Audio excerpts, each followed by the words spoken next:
পড়াশোনার পাশাপাশি এই একটা গরু পালি প্রতি বছর। গরুটা আমি ঘাস আছে জমিতে, আর ঘাস আর কুড়া বসি ওসব খাওয়ায় লালন বড় করছি। 900 কেজি এটা তো আমাদের ঘরের বাছুর, তিলে তিলে ছোট থেকে বড় করছি। আমাদের ঘরের গাভীর ঘরের বাচ্চা এটা। জি, যখন 6-এ পড়ি তখন থেকেই গরু দেখি, গরু দেখাশোনা করি। আগের থেকেই আমাদের ফ্যামিলি গরু পালে, পরে এর থেকে ধারাবাহিকতাই আমিও পালি লেখাপড়ার পাশাপাশি। 3 বছর না, এটা সবসময় দেখাশোনা আমি করি। খাওয়ান পানি যাই লাগে সব আমি দিই। সকাল থেকে আমি রাত করে 9টা পর্যন্ত তার পাশে থাকি।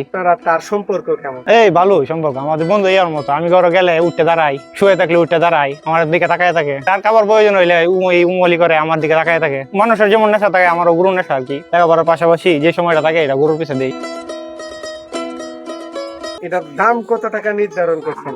দাম আমরা নির্ধারণ করি নাই, ভালোবাসার জিনিস তো আর দাম দিয়ে বিক্রি হয় না। তবে আলোচনার সাপেক্ষে যা নিতে চাই তার আলোচনার সাপেক্ষে দিয়ে দেবো। কষ্ট তো একটু লাগবে, কি করার আছে, টাকার কাছে অর্থের কাছে ভালোবাসা মূল্যহীন। না, সে তো এখন চোখে দেয় পানি পরে জ্বরে দেখি যে, অবশ্যই তারা তো বুঝি, সময় এসেছে তারা বুঝে না, তারা খাওয়া দাওয়া কম করে, চোখ দিয়ে একটু পানি পরে।